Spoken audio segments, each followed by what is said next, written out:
और राजकुमारी के अनोखी विवाह की कहानी। नमस्कार दोस्तों, डिवोशनल स्टोरी में आपका स्वागत है। आज की कहानी बहुत ही ज्ञानवर्धक और महत्वपूर्ण होने वाली है, इसलिए इस कहानी को ध्यान से जरूर सुनना दोस्तों। कैसे एक साधारण से लकड़हारे का विवाह राजकुमारी के साथ हुआ। दो कहानी बड़ी ही रोचक है और सुनने में बड़ा आनंद आने वाला है। दोस्तों, रामपुर नाम के गांव में एक बल्ला नाम का लकड़हारा अपनी बीवी और 3 बच्चों के साथ में रहता था। उस लकड़हारे के बड़े बेटे का नाम था रमेश, मझले बेटे का नाम था सुरेश और सबसे छोटे बेटे का नाम था दिनेश। रमेश और सुरेश देखने में सुंदर और शरीर से तंदुरुस्त थे, जबकि दिनेश शरीर से बहुत ही कमजोर और सांवले रंग का बालक था। लकड़हारे के घर में लकड़हारे के बड़े बेटे और उसके मझले बेटे की ही चलती थी, क्योंकि वह दोनों सुंदर थे और शरीर से तंदुरुस्त थे। उन दोनों की पसंद का खाना बनता और वह दोनों ही अपने मनपसंद का कपड़ा पहनते थे। लकड़हारा और उसकी पत्नी भी अपने बड़े और मझले बेटे से अधिक प्यार करते थे। लकड़हारे का सबसे छोटा बेटा जो दिनेश था, उसे सूखी रोटी और फटे पुराने कपड़े पहनने के लिए दिए जाते थे, क्योंकि वह सांवले रंग का था। दुबला पतला कमजोर सा था, इसलिए उसे कोई प्यार नहीं करता था। उसने कभी भी अपने माता पिता और भाइयों से कोई शिकायत नहीं किया। वह हमेशा अपने आप में मस्त रहता था। उसके बड़े भाई भी उसका हमेशा मजाक बनाया करते थे, लेकिन इस बात का उसके ऊपर कोई फर्क नहीं पड़ता था। वह अपने दोनों बड़े भाई और माता पिता को बहुत प्यार करता था, उनका बहुत सम्मान करता था। लकड़हारा जंगल से लकड़ी काट कर लाता और बाजार में बेच देता। इसी तरह से उसके घर परिवार का खर्चा बड़ी अच्छी तरह से चल रहा था। एक दिन की बात है कि बल्ला नाम का लकड़हारा बहुत बीमार पड़ गया।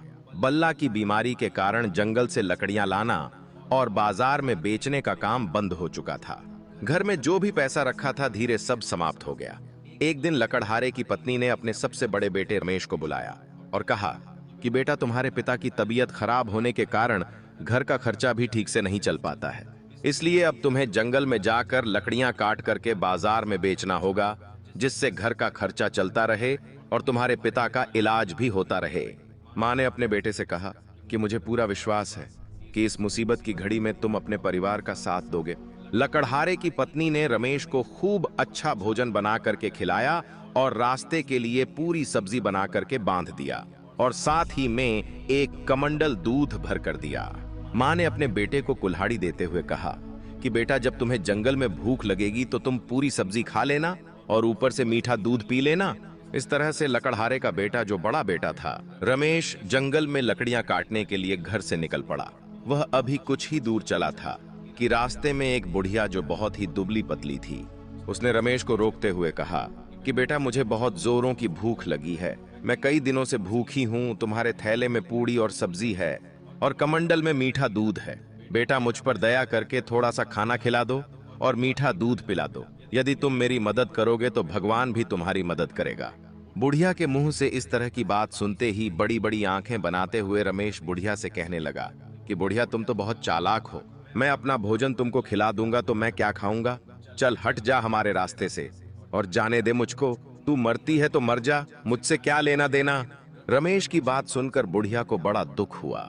रमेश वहां से सीधा जंगल में पहुंचा, दूध का कमंडल और भोजन का थैला उठाकर जमीन पर रख दिया और एक सूखे पेड़ की तलाश कर उसे काटने लगा। अभी उसने 2-4 कुल्हाड़ी ही चलाई थी, तभी झटके से कुल्हाड़ी उछल करके उसके हाथ पर लग गई। रमेश के हाथ से खून की धारा बहने लगी। दर्द के मारे वह चिल्लाने लगा, लेकिन उस जंगल में कोई उसकी मदद करने वाला नहीं था। किसी तरह से वह अपने घर को वापस लौट आया। माँ बेटे को देखते ही कहने लगी कि हाय, मेरे बेटे को क्या हो गया। उसने रमेश की मरहम पट्टी किया और अपने दूसरे बेटे सुरेश को बुलाकर कहा, बेटा, पिताजी तुम्हारे बीमार है और तुम्हारा बड़ा भाई जख्मी हालत में पड़ा हुआ है। अब ऐसे में जंगल से लकड़ियां तुम्हें लाना होगा। मुझे पूरा विश्वास है कि इस कठिन समय में तुम अपने परिवार का साथ दोगे। इस तरह से माँ ने अपने दूसरे बेटे सुरेश को अच्छा अच्छा भोजन बना करके खिलाया और फिर जंगल में खाने के लिए उसके थैले में पूरी सब्जी बांध दिया और साथ ही में कमंडल में मीठा दूध भर दिया। लकड़हारे की पत्नी ने सुरेश के माथे पर हाथ फेरते हुए कहा कि बेटा, जल्दी से जंगल से लकड़ियां काट करके उन्हें बाजार में बेच करके आना। सुरेश ने अपने कंधे पर कुल्हाड़ी रखी हाथ में खाने का थैला लिया और निकल पड़ा जंगल में लकड़ियां काटने के लिए। अभी वह जंगल के किनारे ही पहुंचा था कि तभी वही बुढ़िया उसको भी मिल गई। उस बुढ़िया ने सुरेश को देखते ही कहा कि बेटा, मैं कई दिनों से भूखी हूं, भूख के मारे मेरे प्राण जा रहे हैं। तुम दया करके अपने थैले से मुझे थोड़ा सा खाना खिला दो और तुम्हारे कमंडल में जो मीठा दूध है उसमें से थोड़ा सा पिला दो। बेटा, भूख और प्यास के कारण मेरा प्राण जा रहा है और भूखे प्यासे को खाना खिलाना और पानी पिलाना, यह तो बहुत धर्म का काम होता है। यदि तुम मुझ गरीब बुढ़िया पर रहम करोगे तो भगवान तुम्हारी मदद करेगा। बुढ़िया की बात सुनते ही सुरेश ने डांटते हुए कहा कि चल हट जा हमारे रास्ते से। भूख प्यास से मरती है तो इसी समय मर जा। कौन सी तू हमारे रिश्तेदार और सगी लगती है जो मैं तुम्हें खाना खिलाऊं और दूध पिलाऊं? तुम जैसे नाटक करने वाले लोगों को हराम में मांगते हुए मैंने कई लोगों को देखा है। इस तरह से अभद्र बातों का प्रयोग करते हुए सुरेश वहां से आगे निकल जाता है। बीच जंगल में पहुंचकर एक सूखे पेड़ को देख करके सुरेश अपना खाना और कमंडल जमीन पर रख करके उस सूखे पेड़ पर कुल्हाड़ी चलाने लगता है। अभी उसने 8-10 कुल्हाड़ी ही चलाई थी कि तभी एक कुल्हाड़ी उछलकर उसके पैरों में जा लगी। उसके पैर से खून बहने लगा। दर्द के मारे वह चिल्लाने लगा। लेकिन उस जंगल में उसकी मदद करने वाला कोई भी आदमी मौजूद नहीं था। सुरेश किसी तरह से अपने आप को संभालते हुए घर पहुंचा। लकड़हारा और उसकी पत्नी ने अपने बेटे को देखकर लकड़हारा कहने लगा कि किस्मत ने कैसा जाल फैलाया है। एक ही समय में मेरे दोनों बेटे और मैं खुद बिस्तर पर पहुंच गया। अब घर का खर्चा कैसे चलेगा? इसी तरह से रात बीती तो जो लकड़हारे का सबसे छोटा बेटा दिनेश था, वह अपने माता पिता के पास पहुंचा और कहने लगा कि पिताजी, मैं भी आपका बेटा हूं। इस समय मेरे दोनों भाई हालत में हैं और आप बीमार हैं। अब ऐसी स्थिति में आप तीनों से घर का काम नहीं हो पाएगा। यदि आप मुझे इजाजत दे तो मैं जंगल से लकड़ियां काटकर बाजार में बेच आऊं। दिनेश की बात उसके माता पिता हंसने लगे और कहने लगे, अरे बेवकूफ, जंगल से लकड़ियां काट कर लाना कोई आसान काम नहीं है। अपने माता पिता के मुख से ऐसी बात सुनकर दिनेश कहने लगा कि पिताजी, मैं शरीर से भले ही कमजोर हूं, लेकिन मुझ में हिम्मत है और मैंने अपने बुजुर्गों से सुना है कि जो हिम्मत करके आगे बढ़ता है, भगवान उसकी मदद स्वयं करते हैं। लकड़हारा और उसकी पत्नी कहने लगी कि बेटा, तुम तो बेवकूफी भरी बातें कर रहे हो। तुम्हारे शरीर में तो इतना जोर भी नहीं है कि तुम कुल्हाड़ी ठीक से चला सको और दिमाग में इतनी अकल नहीं है कि तुम बाजार में जाकर लकड़ियां बेच सको।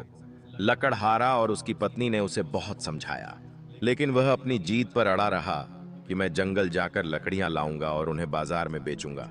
उसकी जीत देख करके दिनेश के माता पिता ने कहा कि ठीक है, जा तू भी जंगल जाकर अपनी किस्मत को आजमा कर देख ले और अपने शौक पूरे कर ले। दिनेश जब कुल्हाड़ी लेकर अपनी मां के पास पहुंचा तो उसे देखते ही लकड़हारे की पत्नी कहने लगी, अरे बेवकूफ, क्यों जिद कर रहा है? जो काम मेरे दोनों बेटे नहीं कर सके वह काम तू क्या करेगा? लकड़हारे की पत्नी ने एक सूखी रोटी और कमंडल में थोड़ा सा पानी देते हुए कहा कि जब तुझे भूख लगे तो इस सूखी रोटी को खाकर पानी पी लेना। इससे ज्यादा तुझे कुछ भी नहीं चाहिए, तेरा पेट इसी में भर जाएगा। मां ने जहां अपने दोनों बड़े बेटे रमेश और सुरेश के लिए पूरी सब्जी और मीठा दूध देकर जंगल भेजा था, वही दिनेश को एक सूखी रोटी और पानी देकर जंगल भेज दिया। दिनेश बहुत खुश था। वह एक हाथ में सूखी रोटी और पानी लिए हुआ था और दूसरे हाथ से कंधे पर रखी हुई कुल्हाड़ी को पकड़े चला जा रहा था। उसे कोई चिंता नहीं थी, बस उसके मन में एक ही धुन थी कि उसे लकड़ी काट कर लाना है। अभी दिनेश जंगल के किनारे ही पहुंचा था कि तभी उसे वही बुढ़िया फिर मिल गई जो उसके दोनों बड़े भाइयों को मिली थी। उस बुढ़िया ने दिनेश को देखते ही कहा कि बेटा, मैं कई दिनों से भूखी हूं और प्यासी हूं। भूख और प्यास के कारण मेरे प्राण जा रहे हैं। यदि तुम मुझे अपने थैले से थोड़ा सा भोजन करा देते तो और पानी पिला देते तो मेरे प्राण बच जाते। उस बुढ़िया के मुख से इस तरह की बात सुनते ही दिनेश कहने लगा कि माताजी, आप तो मुझे बहुत कमजोर और भूखी प्यासी दिखाई देती है, लेकिन क्या करूं, मेरे पास कोई अच्छा खाना नहीं है। मेरे पास तो केवल सूखी रोटी है। यदि आप इसे खाना चाहो तो बड़ी शौक से खा सकती हो। इतना कहकर के जैसे ही दिनेश अपने थैलों को खोलने लगा तो उसके आश्चर्य का ठिकाना नहीं रहा। उसने देखा कि उसके थैले में सूखी रोटी की जगह पर पूरी पकवान और मिठाइयां भरी पड़ी हैं। दिनेश ने जब अपने कमंडल को खोल करके देखा तो उसमें मीठा दूध है, पानी की जगह उसके कमंडल में। मीठा दूध और सूखी रोटी की जगह उसके थैले में पूरी और पकवान। यह सब देख करके दिनेश आश्चर्यचकित था। वह कहने लगा, कहीं मैं कोई सपना तो नहीं देख रहा हूं, यह सब कैसे हो गया। दिनेश की बात सुनकर बुढ़िया कहने लगी, बेटा यह सपना नहीं हकीकत है। तुमने मुझ गरीब लाचार बुढ़िया पर दया दिखाई, यह उसी का फल भगवान ने दिया है। तुम्हारी सूखी रोटी पूरी और पकवान बन गए और कमंडर में रखा पानी मीठा दूध बन गया। यह सब उसी की दया का परिणाम है। जो लोग दूसरों का भला करते हैं, भगवान उनका भला जरूर करते हैं। दिनेश उस बुढ़िया को खाना खिला करके जब जंगल की ओर जाने लगा तो बुढ़िया कहने लगी कि बेटा मैं बहुत भूखी थी और तुमने मुझे खाना खिलाया। मैं उस नेकी का तुम्हें बदला देना चाहती हूँ, आओ मेरे साथ। इतना कहकर बुढ़िया दिनेश को साथ में लेकर के चलने लगी। एक पेड़ के पास पहुंचकर बुढ़िया ने कहा कि बेटा जब मैं चली जाऊं तब तुम इस पेड़ को काट देना, तो तुम्हें एक ऐसी चीज मिलेगी जो तुमने इससे पहले कभी नहीं देखी होगी। वह चीज तुम्हारे बहुत काम आएगी और हो सकता है कि इस चीज के कारण तुम्हारी किस्मत बदल जाए। इतना कहकर वह बुढ़िया वहां से चली गई।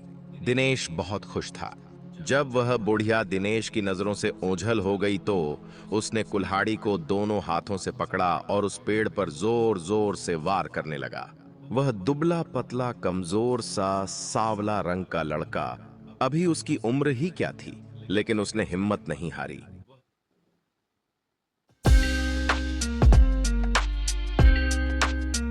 इन पर गिर गया। दिनेश के आश्चर्य का ठिकाना नहीं था। वह देखकर हैरान था। उसने देखा कि इस पेड़ के तने में एक सुंदर सी चिड़िया बैठी है जिसके पंख सोने के थे, जो पूरी तरह से सोने की थी। दिनेश ने उस चिड़िया को देखकर कहा कि यदि मैं इसे बाजार में बेच दूं तो इससे बहुत सारे पैसे मिलेंगे। इससे तो सच में हमारी किस्मत बदल जाएगी और हम अमीर हो जाएंगे। हमारे माँ बाप को जंगल से लकड़ियां काट करके बेचना नहीं पड़ेगा। और यही विचार कर दिनेश ने उस सोने की चिड़िया को उठा लिया और उसे बेचने के लिए शहर जाने लगा। लेकिन शहर वहां से काफी दूर था। दिनेश के शहर पहुंचते पहुंचते अंधेरा हो चुका था। वहां की सारी दुकानें बंद हो चुकी थीं। ऐसे में उस अपने सोने की चिड़िया का कोई खरीदार उसे दिखाई नहीं दिया। अब ऐसी स्थिति में वह अपने घर वापस नहीं जा सकता था, क्योंकि रात बहुत हो चुकी थी। ऐसे में उसे रात भर वही गुजारना था। दिनेश एक सराय वाले के पास गया और कहने लगा कि भाई साहब, क्या मैं आपके यहाँ रात्रि के लिए विश्राम कर सकता हूँ? आपका जो भी किराया बनेगा वह मैं चुका दूंगा, क्योंकि मुझे सुबह यहाँ की बाजार देखनी है। दिनेश की बात सुनकर के सराय वाले ने कहा कि यह सराय मैंने इसीलिए बनवा रखी है कि तुम जैसे मुसाफिर आए और यहाँ पर विश्राम करें। तुम आराम से यहाँ पर रात गुजार सकते हो। उस सराय वाले ने जब दिनेश के हाथ में एक अद्भुत चिड़िया देखी तो कहने लगा, अरे यह सोने की चिड़िया तुम्हारे पास कहां से आई? इसके तो सारे पंख सोने के हैं। कितनी सुंदर चिड़िया है। ऐसी अद्भुत चिड़िया मैंने अपने जीवन में कभी नहीं देखी। मैं अपनी बेटियों को बुला करके लाता हूँ और इस अद्भुत चिड़िया को दिखाता हूँ। मेरी तीनों बेटियां इस सोने की चिड़िया को देख करके बहुत प्रसन्न हो जाएंगी।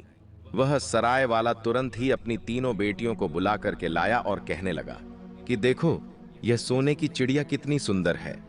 बड़ी बेटी ने कहा कि यह चिड़िया कितनी सुंदर है। मझली बेटी ने कहा कि इसके पंख तो सोने के हैं। और सबसे छोटी बेटी ने कहा दिनेश से कि तुम बड़े किस्मत वाले हो, जो ऐसी अद्भुत चिड़िया तुम्हारे पास है जो पूरी तरह से सोने की है। दिनेश जिसके घर में ठहरा हुआ था, उसकी तीनों बेटियां उस सोने की चिड़िया को देख करके बहुत खुश थीं। दिनेश ने सराय वाले के कहने पर उस सोने की चिड़िया को दूसरे कमरे में रखा और खुद दूसरे कमरे में जाकर के लेट गया। दिनेश काफी थक चुका था, इसलिए उसे लेटते ही नींद आ गई और वह गहरी नींद में सो गया। उधर वह सराय वाले की जो सबसे बड़ी बेटी थी, उसके मन में उस सोने की चिड़िया को देख करके लालच पैदा हो गया। वह सोचने लगी कि यदि मैं उसके एक पंख को नोच लो तो इससे उस पर कोई फर्क भी नहीं पड़ेगा। यही सोचकर के सराय वाले की सबसे बड़ी बेटी उस सोने की चिड़िया वाले कमरे में पहुंच जाती है। जैसे ही वह चिड़िया के पंख नोचने के लिए अपने हाथ को आगे बढ़ाती है, उसके हाथ इस चिड़िया से चिपक जाते हैं। वह बहुत प्रयत्न करती है, लेकिन अपने हाथ उसे नहीं छुड़ा पाती और जोर जोर से अपनी छोटी बहन को बुलाने लगती है। बड़ी बहन की आवाज सुनकर के मंझली वाली बहन आती है। उसने आते ही कहा कि अरे दीदी, यह क्या हो गया।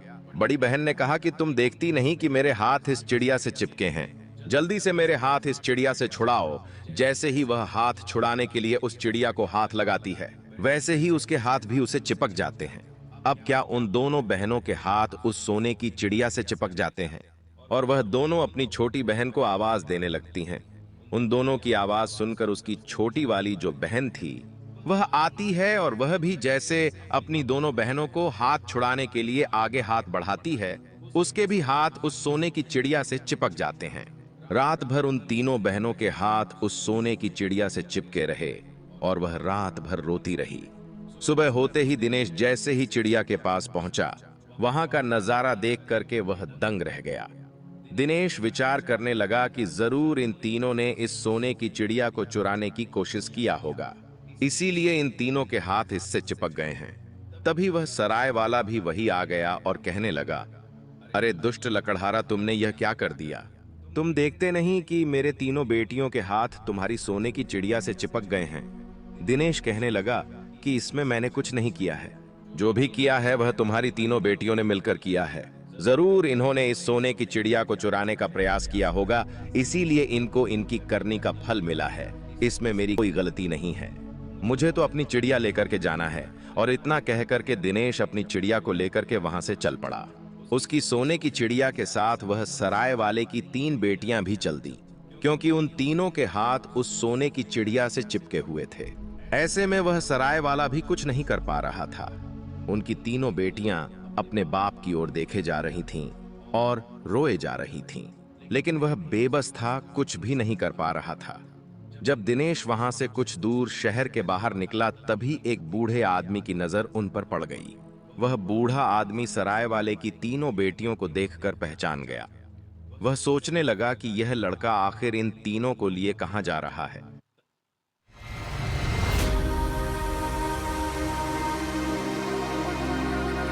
अरे बेटे, तुम इन तीनों लड़कियों को लिए कहां जा रहे हो?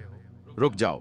जब दिनेश ने उसकी किसी बात पर ध्यान नहीं दिया और वह चलता रहा, तभी वह बूढ़ा उन लड़कियों को छुड़ाने के लिए जैसे ही उस लड़की को अपना हाथ लगाता है, वह भी उनके साथ चिपक जाता है। वह कहने लगा, यह क्या हो गया, मेरा हाथ कैसे चिपक गया? छुड़ाओ छुड़ाओ, मुझे छुड़ाओ। इस तरह से वह जोर जोर से आवाज लगाकर चिल्लाने लगा। तभी वहां से एक राहगीर गुजर रहा था। उस राहगीर ने देखा कि एक लड़का अपने बगल में एक चिड़िया को दबाए जा रहा है और उस चिड़िया के पीछे पीछे 3 लड़कियां जो रोए जा रही हैं और उन लड़कियों के पीछे एक बूढ़ा आदमी जो बचाओ बचाओ की आवाज लगा रहा है। उस राहगीर की कुछ समझ में नहीं आ रहा था और वह दौड़ करके उस बूढ़े आदमी को बचाने के लिए जैसे ही उसको हाथ लगाया, वह भी उनके साथ चिपक गया। डर के मारे वह राहगीर ही चिल्लाने लगा, बचाओ बचाओ, मेरे हाथ चिपक गए हैं। वहीं पर रास्ते में 2 किसान अपने खेतों में काम कर रहे थे। उस राहगीर की आवाज सुनकर वह भी उसे बचाने के लिए दौड़ पड़े और जैसे ही उन दोनों किसानों ने राहगीर को पकड़कर पीछे खींचना चाहा, वैसे उन दोनों के हाथ भी उस राहगीर से चिपक गए। वह दोनों किसान बहुत प्रयास किया अपना हाथ छुड़ाने के लिए, लेकिन वह अपना हाथ नहीं छुड़ा पाए। फिर मजबूर होकर के पीछे पीछे चलने लगे। अब आगे दिनेश चिड़िया को बगल में दबाए जा रहा था। उसके पीछे सराय वाले की तीनों बेटियां चली जा रही थीं। उनके पीछे एक बूढ़ा आदमी, फिर उनके पीछे राहगीर और उसके बाद में दोनों किसान, कुल मिलाकर के 7 आदमी उस लकड़हारे के बेटे के पीछे पीछे चले जा रहे थे, क्योंकि उस चिड़िया ने उन सबको जकड़ रखा था और वह सभी बेबस होकर के पीछे पीछे चले जा रहे थे। शाम होते होते वह एक शहर में पहुंच गया। जैसे ही वे लोग शहर में पहुंचे तो उन्हें देखने के लिए भीड़ लग गई। लोग अपनी छतों से और सामने से चारों तरफ से उन्हें देखे जा रहे थे। ऐसा नजारा किसी ने पहले नहीं देखा था। शहर में दाखिल होने से पहले सराय वाले की बड़ी बेटी ने दिनेश से कहा कि तुम ऐसे कब तक चलते रहोगे? हम लोग थक चुके हैं और रात भी होने वाली है। अब आगे जाने के बजाय यहीं पर रुक जाओ। तब दिनेश उन सभी को लेकर एक जगह पर पहुंचा और कहने लगा कि हम मुसाफिर हैं, क्या हम सभी आज रात्रि के लिए यहाँ पर रुक सकते हैं? उस बिल्डिंग का जो मालिक था वह कहने लगा कि यह जगह हमने इसीलिए बनवाई है कि तुम जैसे मुसाफिर यहाँ पर आकर रुक सके। तुम्हें यहाँ भोजन और बिस्तर सब कुछ मिलेगा। तुम आराम से ही रात गुजार सकते हो। दिनेश उन सभी लोगों को लेकर उस बिल्डिंग के अंदर चला गया और वह सभी आगे पीछे करके वहीं पर बैठ गए। उन सभी को देखकर उस बिल्डिंग का जो मालिक था वह कहने लगा कि तुम्हारा यह काफिला तो बड़ा अनोखा है। ऐसा लगता है कि तुम यहाँ अपनी किस्मत आजमाने और राजकुमारी को हंसाने के लिए यहाँ पर आए हो। उसकी बात सुनकर दिनेश कहने लगा कि राजकुमारी को हंसाने भू, इसका क्या मतलब है? मैं कुछ समझा नहीं, मुझे साफ साफ बताओ। दिनेश की बात सुनकर जो बिल्डिंग का मालिक था वह कहने लगा कि हमारे राजा की जो बेटी है वह हमेशा उदास और गुम रहती है। उसके चेहरे पर आज तक किसी ने मुस्कान नहीं देखी है। राजवैद्य ने कहा है, राजा से यदि ऐसी स्थिति रही तो राजकुमारी बीमार पड़ सकती है और धीरे धीरे उसकी जान भी जा सकती है। इसीलिए राजा ने यह घोषणा करवा दी है कि जो भी व्यक्ति राजकुमारी को हंसा देगा उसके साथ राजकुमारी का विवाह कर दिया जाएगा। जब से राजा ने यह घोषणा करवाई है तब से कई लोग अपनी किस्मत आजमाने के लिए आ चुके हैं, लेकिन कोई व्यक्ति आज तक सफल नहीं हो सका जो राजकुमारी को हंसा सके। दिनेश उस बिल्डिंग के मालिक की बात सुनकर के रात भर बेचैन रहा। वह सोचता रहा कि मेरे साथ तो अनोखा काफिला है, हो सकता है इसे देखकर राजकुमारी हंस पड़े और मेरा राजकुमारी के साथ विवाह हो जाए और मेरी किस्मत ही बदल जाए। यही विचार करके वे रात भर करवट बदलता रहा और सुबह होते ही उसने अपनी सोने की चिड़िया को बगल में दबाया और उस काफिले को साथ में लेकर के राजमहल की ओर चल पड़ा। अब सातों आदमी सोने की चिड़िया से चिपके दिनेश के पीछे पीछे चले जा रहे थे। जैसे ही दिनेश राजमहल के मुख्य दरवाजे पर पहुंचा, पहरेदार ने देखते ही कहा कि वाह भाई, तुम्हारा यह काफिला तो बहुत ही अद्भुत है। इसे देखकर लोग लोटपोट हो जाएंगे और मैं जान गया हूं कि तुम यहां पर क्यों आए हो। तुम्हारे काफिले को देखते ही लोग हंस हंस कर लौटने लगेंगे। मैं अभी तुम्हें राजा के पास ले चलता हूं। पहरेदार ने पहुंचकर राजा को सारी बात बताई। राजा ने तुरंत ही दिनेश को दरबार में पेश करने का हुक्म दे दिया। अब क्या था, दिनेश और उसका काफिला राजा के दरबार में हाजिर हो चुका था। पहुंचते ही दिनेश ने राजा से कहा कि महाराज, मैंने आपकी घोषणा सुनी है और इसीलिए मैं अपनी किस्मत आजमाने के लिए आया हूं। यदि आप आज्ञा दे तो मैं राजकुमारी को हंसाने का पूरा प्रयास करूंगा और मुझे विश्वास भी है कि राजकुमारी को हंसी जरूर आ जाएगी। राजा ने जब दिनेश के काफिले को देखा तो कहा, वाह, बहुत खूब।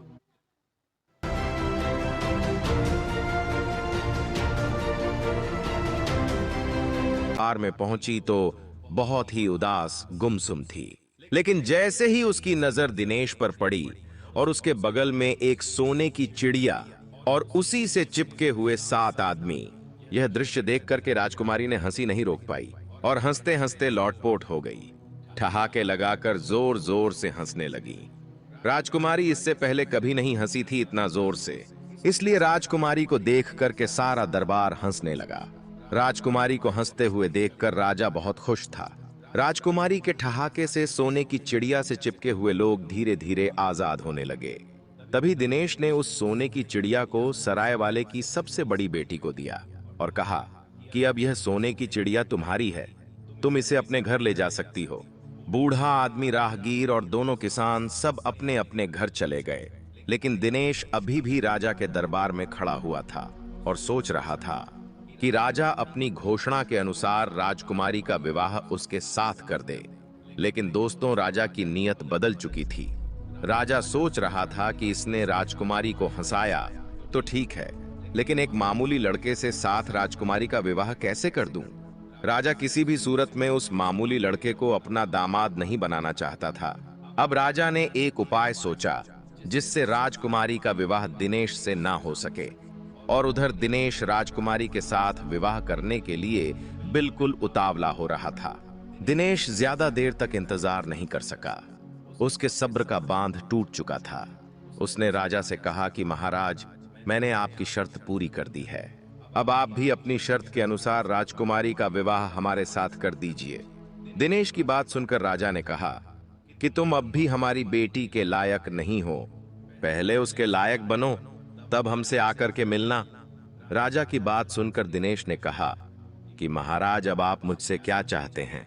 राजा ने कहा कि तुम एक ऐसे आदमी को ढूंढ करके लाओ जो 100 मन दूध एक साथ में पी जाए। राजा की बात सुनकर दिनेश बहुत परेशान था। वह सोच रहा था कि अब ऐसा आदमी मैं कहां से ढूंढ कर लाऊं। यही विचार करते करते वह उसी जंगल में जाकर पहुंच गया जहां पहले उसे वह बुढ़िया मिली थी जिसे उसने खाना खिलाया था। दिनेश सोचने लगा कि मैं उसी से अपनी समस्या कहूं, हो सकता है वह कोई समाधान निकाल दे। यही विचार कर दिनेश उस पेड़ के पास पहुंच गया जहां उसे सोने की चिड़िया मिली थी। दिनेश ने देखा कि वहां वह बुढ़िया बैठी रो रही है। दिनेश ने उस बुढ़िया को रोते हुए देखा तो पूछने लगा कि माताजी तुम क्यों रो रही हो। बुढ़िया ने कहा कि तुम बड़े नेक आदमी हो, इसीलिए मैं तुमसे बता रही हूँ। मेरे बेटे को बहुत प्यास लगी है, उसने मटका भर पानी पी लिया है, लेकिन फिर भी उसकी प्यास नहीं बुझी है। यदि कहीं उसे 100 मन दूध मिल जाता तो उसे पीकर अपनी प्यास बुझा लेता, लेकिन इतना दूध कहाँ मिलेगा और कहां से आएगा? कौन उसे 100 मन दूध पिलाए? इतना सुनकर दिनेश बहुत प्रसन्न हो गया। दिनेश बुढ़िया के बेटे के पास पहुंचकर कहने लगा, भाई तुम मेरे साथ चलो, मैं तुम्हें दूध पिलवाऊंगा। तुम जितना दूध पी सकते हो उतना पी लेना। इतना कहकर दिनेश उस बढ़िया के बेटे को अपने साथ लेकर के राजा के दरबार में पहुंच गया और कहने लगा कि महाराज तुम इसे जितना दूध पिलाना चाहते हो पिला दो, ये आपका 100 मन दूध पी जाएगा। राजा ने उस नाटे कदकाठी आदमी को देखकर कहा कि यह आदमी देखने में तो बहुत छोटा है, यह कैसे इतना सारा दूध पी लेगा। दिनेश ने कहा कि महाराज आप इसकी चिंता बिल्कुल मत करिए, आप दूध का इंतजाम करवाइए। राजा की आज्ञा से दूध मंगवाया गया और उस छोटे कद के आदमी ने दूध पीना शुरू किया और कुछ ही देर में दूध की सारी बाल्टियां खाली हो चुकी थीं। दरबार के सभी लोग आश्चर्यचकित थे, इतना छोटा आदमी इतना सारा दूध कैसे पी गया। दिनेश ने बुढ़िया के बेटे को धन्यवाद दिया और उसे विदा कर दिया। फिर दिनेश राजा के पास पहुंचकर कहने लगा, महाराज मैंने आपकी शर्त पूरी कर दी, अब आप भी अपने वचन के अनुसार राजकुमारी का विवाह मुझसे कर दीजिए। दिनेश की बात सुनकर राजा कहने लगा कि यह तो बड़ा आसान काम था, तुम कोई कठिन काम करके दिखाओ, इसके बाद मैं राजकुमारी का विवाह तुम्हारे साथ कर दूंगा। इतना कहकर राजा मन में विचार करने लगा कि अब कौन सा कठिन काम बताऊं जो यह कभी ना कर सके। फिर कुछ देर के बाद राजा ने दिनेश से कहा कि तुम एक ऐसे आदमी को ढूंढ कर लाओ जो रोटियों के पहाड़ को खा जाए, इसके बाद मैं तुम्हारा विवाह राजकुमारी के साथ कर दूंगा, और यदि तुम ऐसे आदमी को नहीं ला सके तो दोबारा अपना मुंह मुझे मत दिखाना।